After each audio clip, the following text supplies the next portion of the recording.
Pakilala mo po. Tagal na ako sa entertainment industry. Pero madaya na ako na-receive ng award. Pero ngayon ako pinakamasaya dahil nanggaling sa mga kasama ko sa industriya ang nagbibigay ng award. Kasi alam naman nyo lahat, nagsimula ako sa music business. Nagsimula kami noong 1965. Niyaya ako ng isang ko si Orly Lakad na pumasok sa record business. 2,000 piso ang puhunan ko, 2,000 din ang puhunan niya. 95% ng music ay all foreign.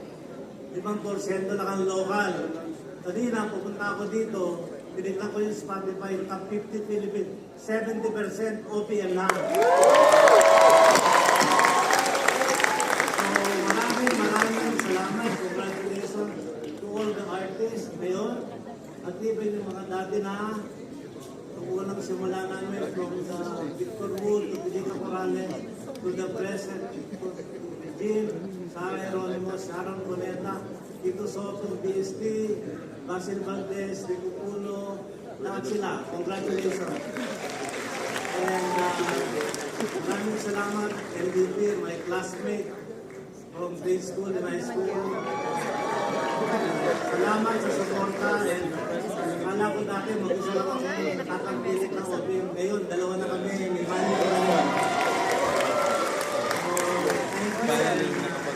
Salamat sa pare. Mabuhay ang OPM.